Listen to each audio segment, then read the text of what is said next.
ऐनी ससुरा में मजा लेवे साली।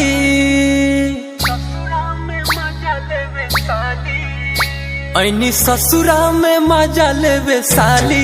घरवाली हमर घर में बारी, घरवाली हमर घर में बारी, घरवाली हमर घर में बारी, घरवाली हमर घर में बारी।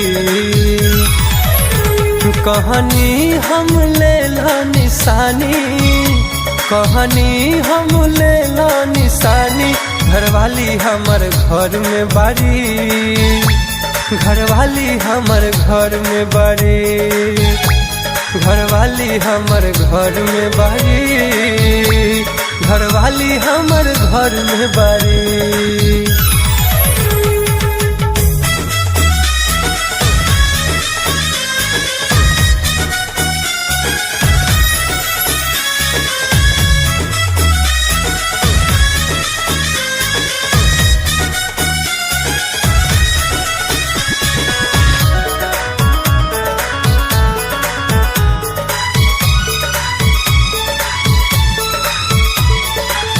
चढ़ल जवानी के तू फायदा उठाव,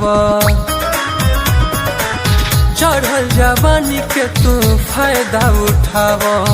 आवे साली हमरा बहिया में आव, करो न माना लइकी जनाना। आज चिखाओ अपन चोली के खजाना।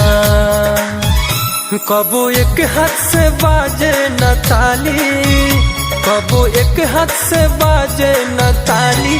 घरवाली साली घर में बारी, घरवाली साली घर में बारी, घरवाली साली घर में बारी, घरवाली साली घर में बारी।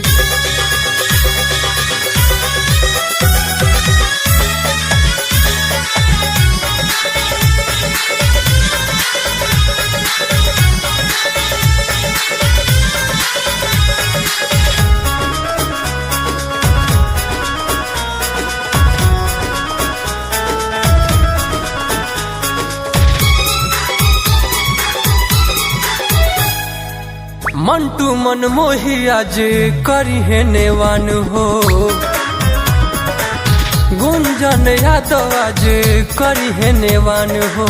मंटू मन मोही आज करी है नेवान हो। ऐसे न सताव खूब चमयाव, दिन रात हमारे मन बहकाव।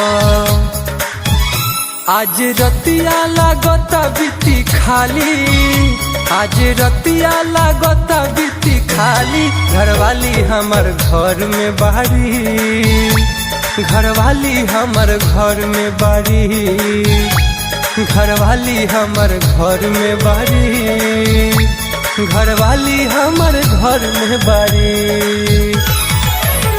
ऐनी ससुरा में मजा लेवे साली। घरवाली हमर घर में बारी, घरवाली हमर घर में बारी, घरवाली हमर घर में बारी, घरवाली हमर घर में बारी।